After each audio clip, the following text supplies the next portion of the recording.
왕이신 예수님이라는 제목으로 함께 말씀 나누도록 하겠습니다. 제가 몇 번 소개해드린 책 중에 폴 트립 목사님이 쓴 경외라는 책이 있습니다. 이 책 경외라는 글자 위에 보면 작은 글씨로 되어 있는데 이제 저런 것들을 부제라고 하거든요. 근데 부제를 보면 화면이 잘 나올지 모르겠지만 뒤틀린 삶을 바로 잡는 힘 이렇게 되어 있습니다. 영어로 된 것 보면 그 부제가 이런 겁니다. 우리가 생각하고 말하고 행동하는 모든 것에 있어 경외심이 왜 중요한가 이렇게 되어 있습니다. 경외라고 이렇게 되어 있고 그 옆에 보면 우리가 생각하고 말하고 행동하는 모든 것에 있어 경외심이 왜 중요한가 이게 이 책의 부제이죠. 저자는 서문에서 하나님께 대한 경외심을 잃어가는 자신과 비슷한 처지에 놓여 있는 다른 사람들을 위해 이 책을 씁니다. 이렇게 그 자신의 서문에서 적고 있어요. 이 책은 우리 사역반 하셨고 하시는 분들은 우리 필독서 제 첫 번째 책으로 제가 선정해 놓은 책이기도 합니다. 폴 트립은 이 책을 통해 하나님이 경외심을 도둑맞았다 이렇게 이야기합니다. 1장 첫 번째 큰 단락의 제목이기도 한데 하나님이 경외심을 도둑맞았다 이렇게 진단해요. 왜냐하면 하나님을 경외하도록 창조된 인간이 자신들의 자아를 경외하기 때문에 그렇습니다. 여기에서 불순종, 불평, 물질 만능주의가 탄생합니다. 이런 삶에 대한 해결책으로 하나님을 경외하는 마음을 제시하고 있습니다. 경외심을 되찾아야 신앙과 삶이 일치하고 교회와의 관계도 새로워집니다. 영적 어둠에서 벗어나고 모든 일이 제자리를 찾게 되는 것이죠. 그런데 이 경외심을 되찾는 일이 저와 여러분의 힘만으로 부족합니다. 불가능하죠. 우리는 우리 자신을 도울 수 없는 존재예요. 하나님을 경외하지 않는 우리 자신이 가장 큰 문제인데 그런 우리가 우리 자신을 제대로 도울 리 만무한 것이죠. 율법으로도 불가능했습니다. 경외심을 되찾는 데는 반드시 그러므로 하나님의 은혜가 필요했죠. 오직 은혜만이 하나님을 경외하는 마음을 되찾게 할 수 있습니다. 그 은혜가 바로 주 예수 그리스도의 십자가다라고 폴 트립은 말하고 있습니다. 죄로 인해 모든 인간은 하나님을 망각했습니다. 지각과 분별력을 잃어버렸고 하나님의 성품을 닮은 인간성도 심각한 타격을 받게 되었죠. 하나님의 모양, 하나님의 형상으로 창조된 우리의 인성, 인격까지 심각한 타격을 받게 되었죠. 비이성적이고 자기 파괴적으로 변했습니다. 하나님을 경외하는 마음 자연스럽게 상실해 버렸죠. 어리석은 자로 살며 마음으로 하나님이 없다고 말하고 부패하고 행실이 가증했습니다. 전혀 선을 행하지 않았다. 시편 기자는 그렇게 말하고 있죠. 지각을 잃어버려 하나님을 찾지도 않았다라고 말합니다. 우리 인생을 진단하고 있는 거예요. 다 치우쳐 함께 더러운 자가 되었고 전혀 선을 행하는 자도 없었다. 이렇게 말하고 있죠. 그래서 우리가 신학적으로 이걸 전적으로 타락한 상태에 놓여 있었다. 구제불능이었다. 이렇게 이야기하는 겁니다. 이런 우리를 구원하시기 위해 예수님이 이 땅에 오셨죠. 잃어버린 경외심을 되찾아 주시기 위해 십자가를 지셨어요. 그 과정 중에 오늘 본문 마태복음 21장 1절에서 11절에 따르면 예수님이 어린 나귀를 타고 예루살렘에 입성하셨습니다. 비록 나귀 새끼를 타셨지만 예수님은 왕으로 그 성에 들어가셨죠. 자신이 성경이 가리키는 바로 그 메시아이심을 우리 주님이 나타내신 것입니다. 예수님의 예루살렘 입성을 전하는 오늘 본문 등을 통해 우리는 예수님이 어떤 왕이신지를 발견하게 됩니다. 공관복음 또 사복음서에 예수님의 이 종료 주일에 벌어졌던 사건을 전하는 여러 내용을 통해 우리 주님이 어떤 왕이신지를 발견하게 되죠. 먼저 우리 주님은 겸손의 왕입니다. 뿐만 아니라 우리 주님은 평화의 왕이시죠. 그리고 우리 주님은 영광의 왕입니다. 우리 주님이 겸손의 왕이고 평화의 왕이고 영광의 왕이라는 사실을 말씀을 통해 함께 생각하고 은혜 받기 원합니다.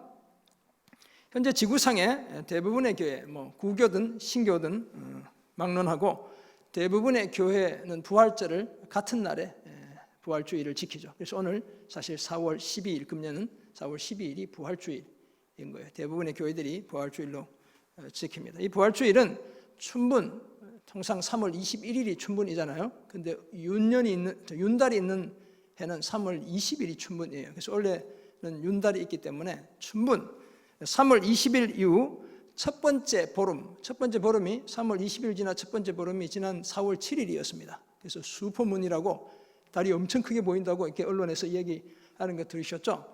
그 첫 번째 보름이 지나고 맞는 첫 번째 주일, 그러니까 4월 7일이 춘분 지나서 첫 번째 보름이고 만월이죠. 그리고 그 첫 번째 주일이 그러면 4월 7일 지나고 첫 번째 주일이 12일 오늘인 거잖아요. 그래서 오늘이 부활주일, 이렇게 양력과 음력을 섞어가지고 부활주일을 지키고 있다, 이렇게 보시면 되죠. 우리 교회는 코로나 사태로 인해 한 주간 늦춰서 오늘을 종료주일, 다음 주일을 부활기념주일 이렇게 지키려고 합니다. 그래서 총회에서 내려온 내용도 보면 그렇게 교회마다 기념해서 할 수 있다, 이렇게 하셨어요. 그래서 저도 그 취지를 살려서 오늘 종료주일로 함께 말씀을 통해 도전받고 다음 주일 부활주일의 의미를 되새기려 합니다. 오늘 본문이 증거하듯이 예수님은 십자가의 죽음을 앞두고 자신을 유월절 어린 양으로 드리기 위해 예루살렘으로 들어가셨죠. 어린 나귀를 타고 들어가시며 잘못된 기대를 가진 사람들의 엉뚱한 환호를 받기도 해요. 그러나 그 사람들의 엉뚱한 환호가 주님이 어떤 분인지를 사실 나타내는 역설, 패러독스가 그 속에 담겨 있는 것이죠. 사람들의 환호가 엉뚱했던지를 불구하고 예수님은 왕으로 이 땅에 오셨고 왕으로 그 성에 들어가셨습니다. 하나님을 경외하는 마음을 잃어버린 사람들에게 경외심을 되찾아 주시기 위해 하늘의 보좌 버리시고 이 땅에 오셨습니다.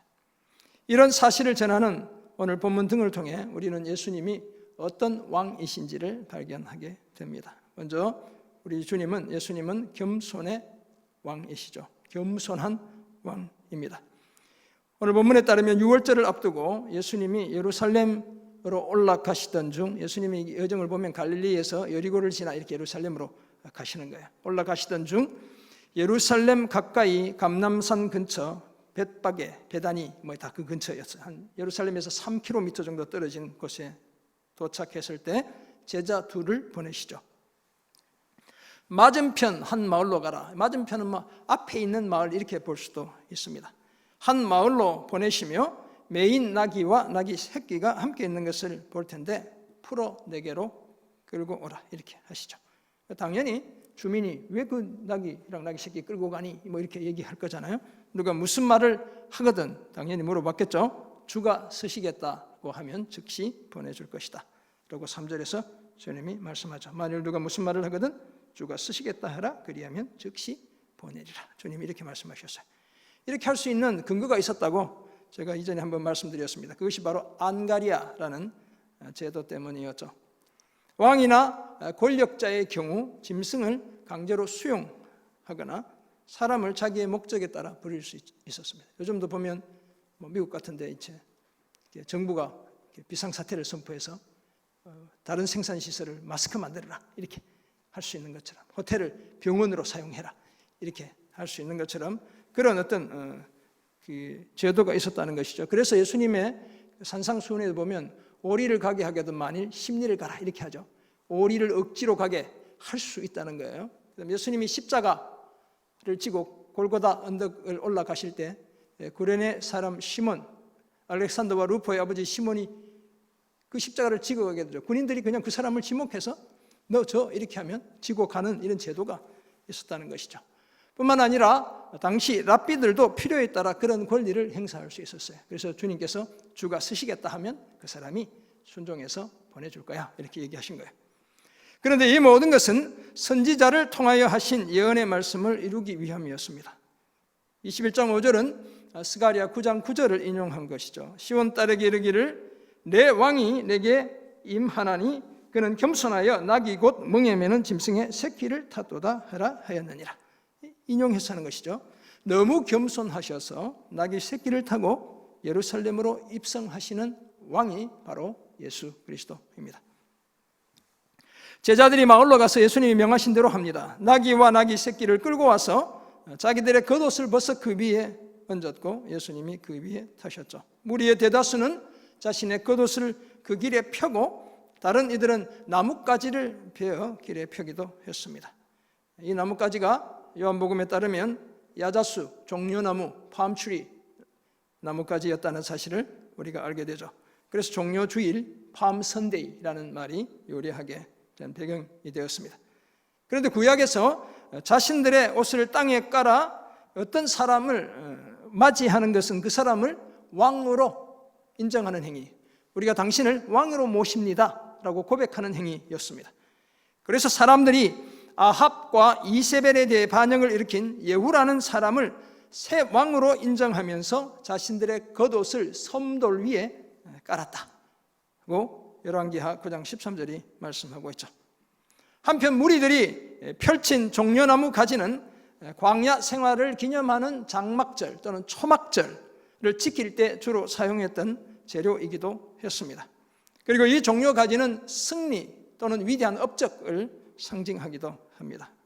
그래서 계시록에 따르면 아무도 셀 수 없는 큰 무리가 나와 흰 옷을 입고 손에 무슨 가지를 들었다고요? 종려 가지를 들고 보좌와 어린 양 앞에 선다는 사실을 말씀하죠. 그리고 큰 소리로 노래합니다. 구원하심이 보좌에 앉으신 우리 하나님과 어린 양께 있도다 라고 찬송하는 거예요. 종려 가지를 들고 흔들며 구원하심이 보좌에 앉으신 우리 하나님과 어린 양께 있도다 라고 찬송하고 있죠. 어린 양의 왕 되심과 위대한 구원의 업적을 노래하고 있는 겁니다. 마찬가지로 오늘 무리들이 앞에서 가고 뒤에서 따르면서 호산나 다윗의 자손이여 찬송하리로다 주의 이름으로 오시는 이여 가장 높은 곳에서 호산나라고 외쳤습니다. 이 호산나라는 말은 우리가 여러 번 들어왔지만 야샤 구원하다는 그 말에서 온 것이죠. 시편 보면 호시아나 이렇게 되어 있거든요. 그래서 그냥 호산나 이렇게 헬라어로 적었어요. 주여 구원하소서라는 뜻을 가지고 있습니다. 찬송하다는 말은 복되다는 것과 같은 의미예요. 다윗의 자손이자 주의 이름으로 오시는 이 곧 왕이신 예수님이 복된 분이다 이렇게 사람들이 노래하고 있죠. 저들의 이런 환호에는 로마의 식민 지배로부터 벗어나고 싶은 기대가 사실 담겨 있었던 것이죠. 예루살렘 성 안에 있던 사람들이 도대체 누구 때문에 이렇게 소란스러운지를 묻고 있죠. 10절 보면 예수께서 예루살렘에 들어가시니 온 성이 소동하여 이르되 이는 누구냐? 도대체 누구 때문에 이렇게 난리 법석이냐? 이 소동하다는 말이 지진이 일어나다, 지각 변동이 일어나다는 단어가 사용되고 있어요. 이거 엄청 시끌벅적 난리가 났다 이렇게 볼 수 있는 거예요. 그러자 따르던 무리가 갈릴리 지방 나사렛 출신의 선지자 예수 때문이다 라고 말을 하고 있습니다.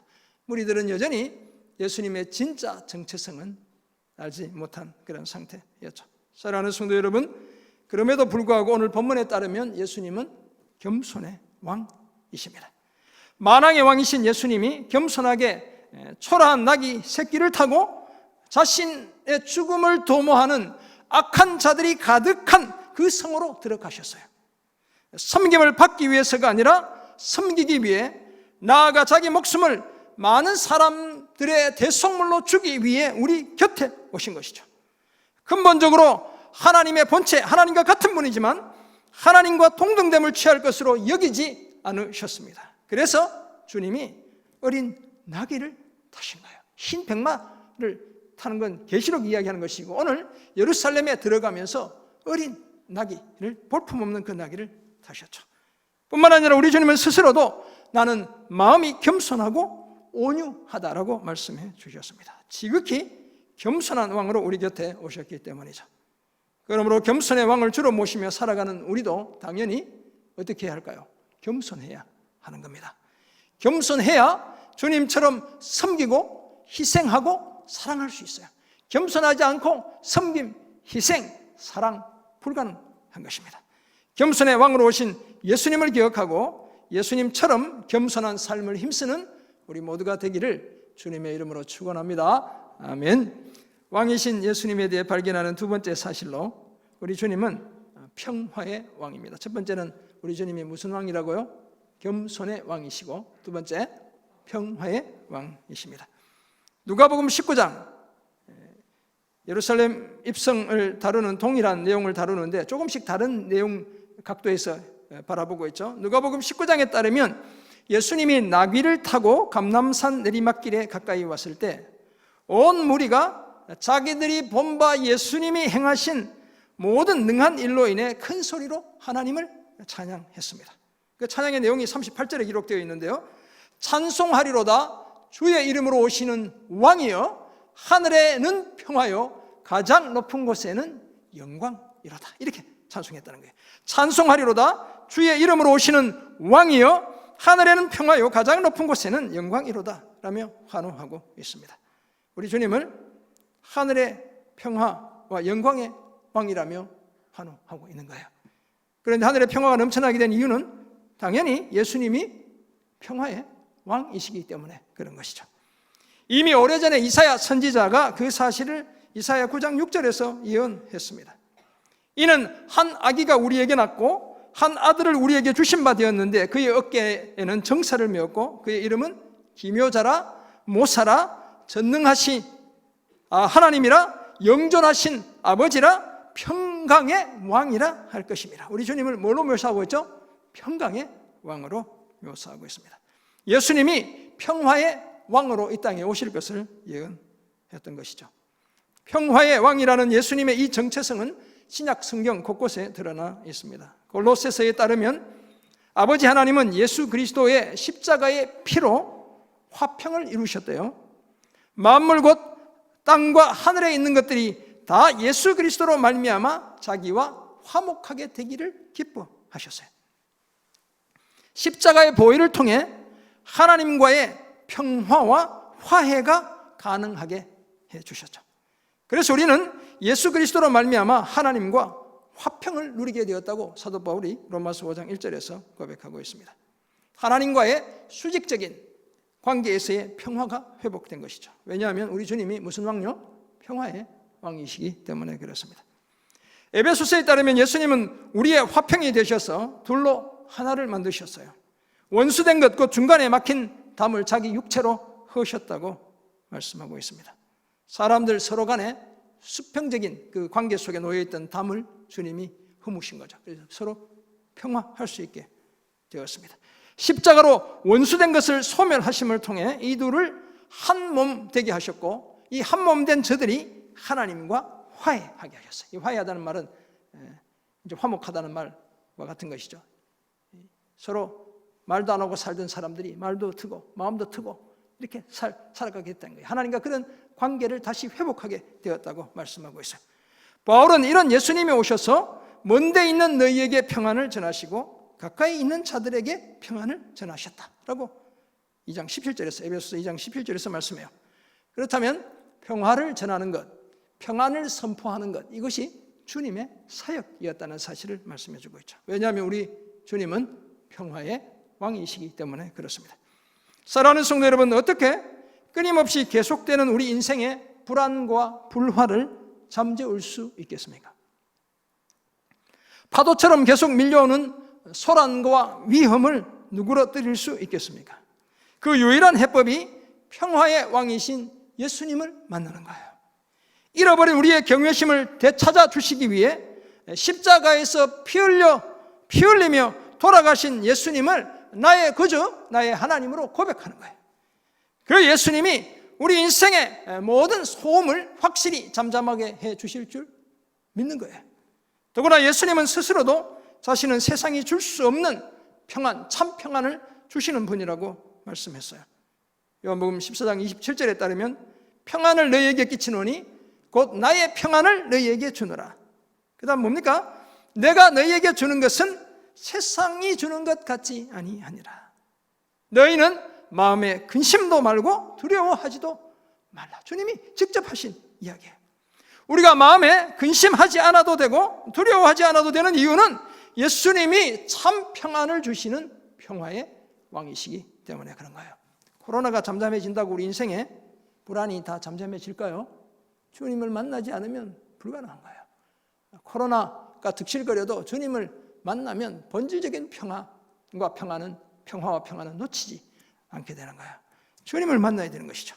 평화의 왕이신 예수님을 통해 삶의 모든 불안과 염려에서 벗어나고 그래서 평안을 되찾게 되는 저와 여러분 모두가 되시길 주님의 이름으로 축원합니다. 아멘. 왕이신 예수님에 대해 발견하는 또 다른 사실로 우리 주님은 무슨 왕이라고요? 영광의 왕입니다. 우리 복습하면 주님이 어떤 왕이라고요? 겸손의 왕이시고, 찬양을 한 곡 부르려고 그래요. 긴장하지 마세요. 둘째, 평화의 왕이시고, 그리고 영광의 왕이시라는 거예요. 앞에서 본 누가복음 19장 38절에 따르면 예수님은 평화의 왕이실 뿐 아니라 영광의 왕이시죠. 이르되 찬송하리로다 주의 이름으로 오시는 왕이여 하늘에는 평화요 가장 높은 곳에는 영광이로다. 이렇게 사람들이 환호하고 노래하는 거예요. 예수님을 맞이하는 무리들이 예수님이 평화의 왕이실 뿐 아니라 영광의 왕이라고 노래하고 있는 것입니다.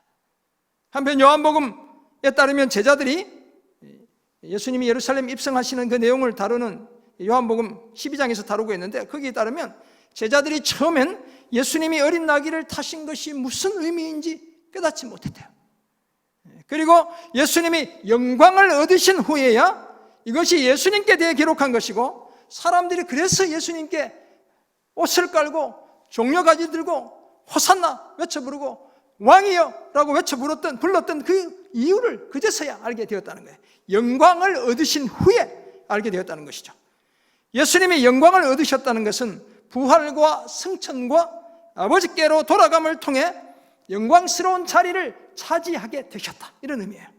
더구나 요한복음 17장 24절을 보면 예수님의 영광은 아버지 하나님께서 창세 전부터 아들 예수님을 사랑하셔서 주신 영광이에요. 그렇다면 주님은 진작부터 영광의 왕이셨죠. 그러나 겸손의 왕으로 평화의 왕으로 이 땅에 오셨던 거예요. 예수님이 영광의 왕이라는 사실에 대해 시편 24편은 이렇게 노래하고 있습니다. 문들아 너희 머리를 들지어다. 영원한 문들아 들릴지어다. 영광의 왕이 들어가시리로다. 영광의 왕이 누구시냐? 능한 여호와시오 전쟁에 능한 여호와시로다. 시인은 문들을 향해 계속해서 뭐라고 얘기하고 있죠? 문들아 뭘 하라고요? 머리를 들래요. 머리를 들라고 요청하고 있죠. 여기서 문은 문 자체를 의미하거나 문이 사실 어떻게 머리를 들겠어요? 그래서 은유적으로 문지기를 의미한다 이렇게 이야기하는 게 시적인 표현이죠. 머리를 든다는 말은 담대하라, 용감하라, 확신을 가지라 이런 뜻이에요. 문이나 문지기들이 머리를 들 수 있는 이유가 무엇입니까? 다름 아니라 영광의 왕이 들어가시기 때문에 그렇다는 거예요. 그 영광의 왕이 누굽니까? 강하고 능한 여호와, 전쟁에 능한 여호와라고 24장 8절이 말씀하죠. 더구나 이 왕은 땅과 거기에 충만한 것과 세계와 그 가운데 사는 자들의 주인이세요. 세상의 터를 바다 위에 세우시고 강들 위에 건설하신 분이시죠. 창조주 하나님이라는 거예요. 거기에다 이 영광의 왕은 만군의 여호와이시죠. 그렇다면 아버지 하나님과 아들 예수 그리스도가 바로 영광의 왕인 거예요. 그래서 오늘 우리 함께 찬양 불러봅니다. 문들아 머리 들어라.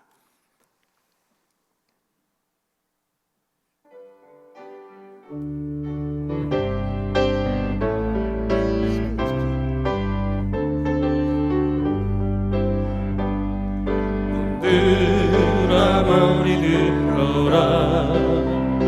들릴지어다 영원한 문들아. 영광의 왕 들어가시도록 영광의 왕 들어가신다. 한 번 더 문들아 머리 들어라.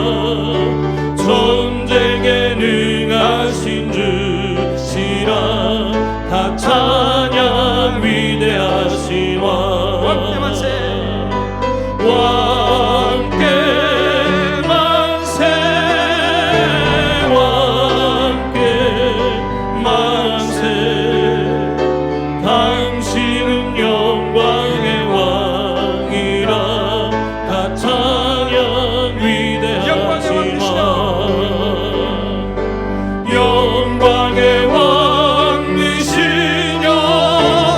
강하고 능하신 주로다 전쟁에 능하신 주시라 다 찬양 위대하신 왕 왕께 만세 왕께 만세 당신은 영광의 왕이라 다 찬양 위대하신 왕 우리 주님이 바로 이런 분이래요. 그런 영광의 왕이 들어가시기에 문들은 머리를 들 수 있죠. 머리를 수그린 채 숨도 못 쉬고 살아야 할 이유가 전혀 없습니다. 창조주요 승리자 되시는 영광의 왕이 들어가시기에 문은 자부심을 가지시게 되는 거예요. 담대함과 확신과 용기를 가지고 그 영광의 왕을 맞이할 수 있습니다. 사랑하는 성도 여러분, 예수님이 그런 왕이시죠. 오늘 비록 어린 나귀를 타고 예루살렘에 들어가시지만 예수님이야말로 만군의 여호와 영광의 왕이시죠. 그래서 주님이 에고 에이미, 나는 스스로 존재하는 자라고 요한복음에서 거듭거듭 말씀하시는 거예요. 만왕의 왕이시며 계시록에 따르면 만주의 주가 되시는 분이 바로 우리 주님이세요. 모든 문들과 영원한 문들이 머리 들고 맞이해야 할 진짜 영광의 왕이시죠. 우리가 담대함과 확신과 자부심을 가지고 맞이해야 할 왕입니다. 그러므로 이런 예수님을 믿는 우리가 주눅든 채 살아야 할 이유가 전혀 없습니다. 우리는 새로운 창조를 완성하시고 승리를 보장해 주시는 영광의 왕을 주로 모시고 살아가는 사람들이에요. 더구나 예수님은 강하고 능한 여호와시죠. 전쟁에 능한 여호와십니다. 만군의 여호와이시죠. 우리도 반드시 승리하게 하시는 분이고 아버지 하나님을 향한 경외심을 반드시 회복시켜 주시는 분이죠. 이 확신 가지고 항상 우리를 찾아오시는 영광의 왕 예수 그리스도를 머리를 들고 영접하는 이런 우리 모두가 되길 주님의 이름으로 축원합니다. 아멘. 그렇다면 예수님이 겸손의 왕이요 평화의 왕이며 영광의 왕이라는 사실을 알게 된 우리는 어떤 삶을 힘써야 할까요? 먼저 겸손을 연습해야 합니다. 이건 겸손은 저절로 주어지는 것은 결코 아니죠. 우리 대부분은 태생적으로 아주 교만합니다. 사실 우리는 다 제 잘난 맛에 살죠. 나는 밥심으로 산다 이렇게 하지만 자존심으로 버티는 사람들이 한두 분이 아니에요. 쉽게 목소리 높이고 성질을 부리죠. 그 스마일 있는 그 이렇게 태그 중심으로 이렇게 앉으셔야 돼요. 이 좌우로 같으면 이렇게 너무 거리가 좀 가까워지기 때문에 그래서 일부러 이렇게 딱 다 띄워놓은 거예요. 그걸 중심으로 딱 내 몸이 거기 중앙에 와 있다 이렇게 생각하는 자리에 앉으셔야 합니다. 그런데 이렇게 만약 우리가 쉽게 목소리를 높이고 성질을 부리면 우리 삶에 엄청난 낭패가 일어나게 되어 있습니다. 한번 이게 성질은 막 속은 시원한데 그 수습하느라고 고생해야 되는 일들이 어마어마하죠. 그래서 성경은 교만은 패망의 선봉이고 거만한 마음은 넘어짐의 앞잡이다 라고 말씀합니다. 겸손한 자와 함께하여 마음을 낮추는 것이 교만한 자와 함께하여 탈취물을 나누는 것보다 낫다 이렇게 말씀하고 있어요. 그렇다면 한없이 교만한 우리가 어떻게 겸손을 연습할 수 있을까요? 마음이 온유하고 겸손하신 예수님의 멍에를 메고 예수님께 배울 때 가능한 거예요. 그런데 무엇이 예수님의 멍에인가요? 김수희의 멍에 말고 주님의 멍에는 뭔가요? 다름 아니라 창조주이신 예수님이 한 여인의 배에 갇혀 지내시고 인간의 몸을 입고 이 땅을 사신 것이 주님의 멍에. 예를 들면 우리가 인간인데 개미가 되어 땅을 기고 살고 있는 게 엄청난 멍에죠. 하나님의 관점에서 그런 거예요. 창조주신 그분이 여인의 몸에 갇혀 있다가 이 땅을 인간처럼 사신 것 자체가 멍에죠. 그 예수님이 조롱과 수치와 고통을 당하시며 십자가에서 죽으시고 무덤에 갇혀 지내신 것이 주님의 몽이에요. 아무 것에도 제약이 없는 그분이 그렇게 제약을 받으신 것, 그 자체가 주님의 몽이죠.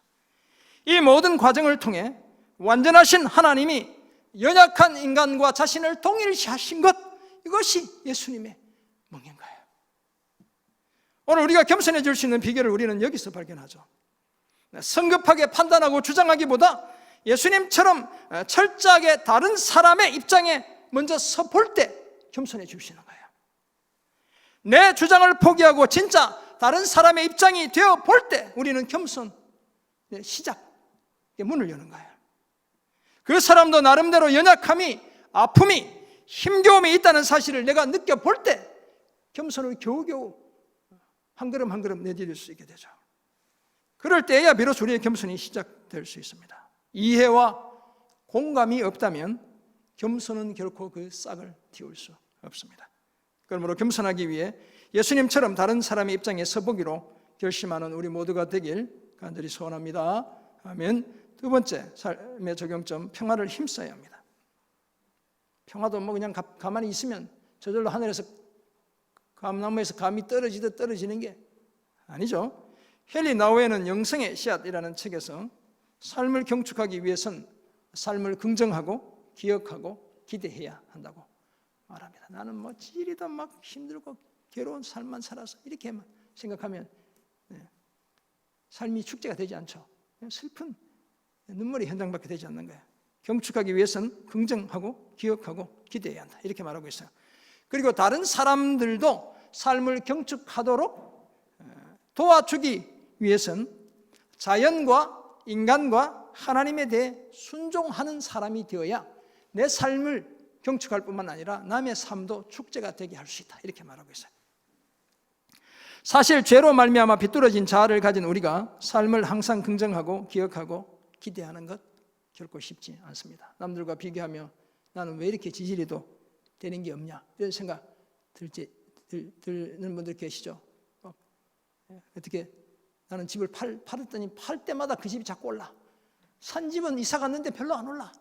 내 인생은 왜 이렇게 꼬이기만 해, 이런 생각하는 분이 있다고요. 그럴 수 있잖아요, 그죠?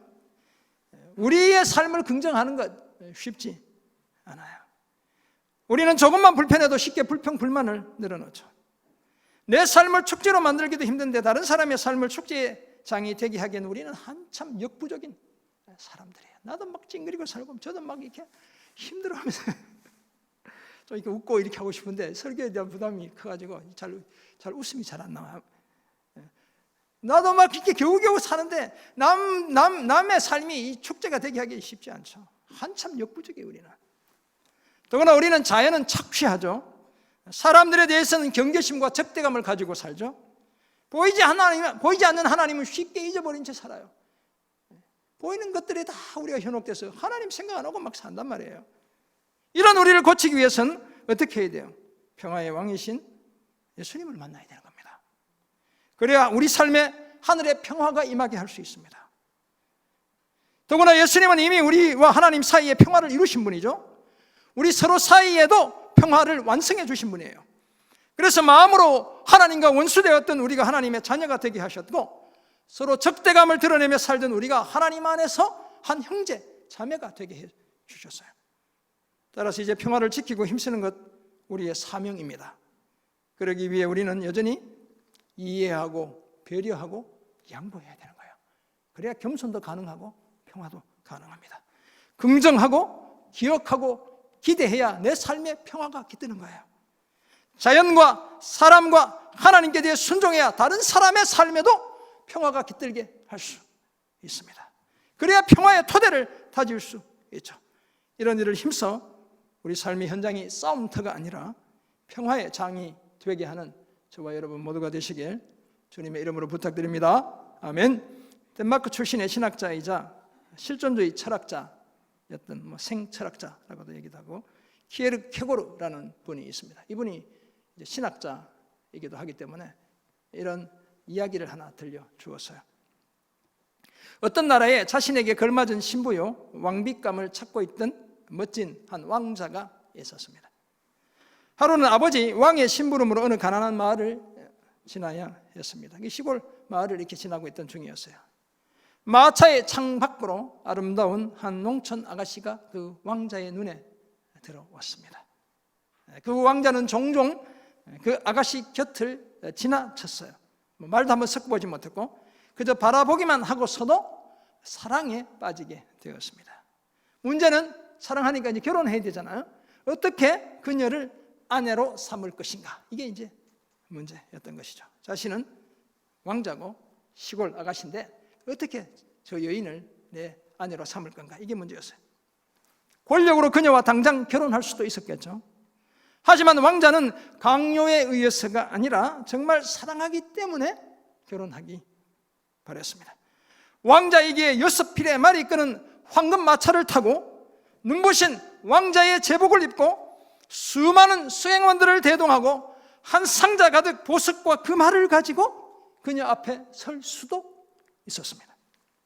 하지만 그렇게 하면 그녀가 자신을 사랑해서 결혼하기 원하는지, 아니면 왕자의 그 위엄에 압도되어서 결혼하기 원하는지, 아니면 돈에 눈이 멀어 결혼하는지 알 수 없다고 생각했죠.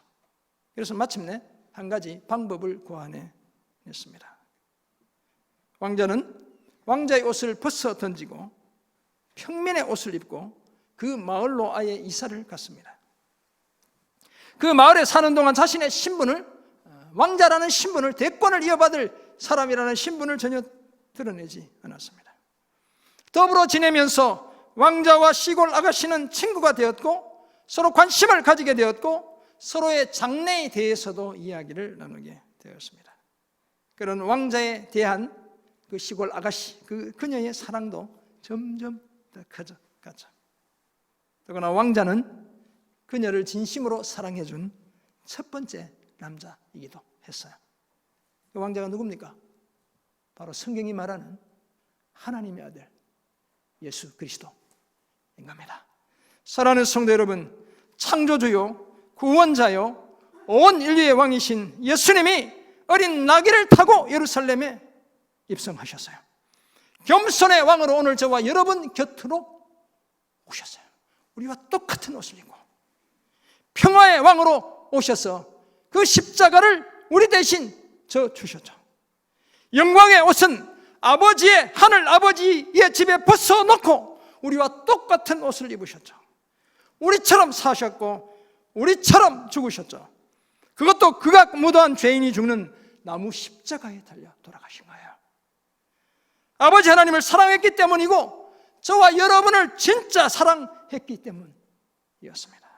우리가 잃어버린 아버지를 향한 그 경외심을 되찾아 주고 싶었기 때문이었죠. 이런 예수님을 기억한다면 당연히 우리도 겸손해야 되겠죠. 할 수만 있다면 모든 사람과 더불어 평화를 힘써야 합니다. 자동차 몰고 가다가 앞에서 끼어들고 막 이렇게 해서 욕하지 말고, 기분 나빠도 할 수만 있다면 내 평화 잃지 않고 평화해야 되는 거예요. 그래서 우리와 우리 지체들의 삶이 한판의 흥겨운 축제장이 되게 해야 합니다. 함께 하나님을 경외하는 자리에 나아가야 될 줄 믿습니다. 예수님이 겸손의 왕이요 평화의 왕이요 영광의 왕이라는 사실을 기억하고 늘 아버지 하나님을 경외하며 겸손과 평화의 삶을 힘쓰는 이런 저와 여러분 모두가 되시길 주님의 이름으로 축원합니다. 아멘. 기도하겠습니다. 하나님 아버지, 우리에게 주신 은혜의 말씀을 기억합니다. 겸손의 왕, 평화의 왕, 영광의 왕이신 주님을 기억하고 겸손한 삶을 힘쓰고 평화를 힘쓰는 주님의 귀한 자녀들 다 되게 도와 주옵소서. 영광의 왕이신 주님 때문에 어깨 펴고 당당하게 확신과 믿음 가지고 이 땅을 살아가는 아버지 하나님의 귀한 자녀들 다 되게 하옵소서. 예수님의 이름으로 기도드립니다. 아멘.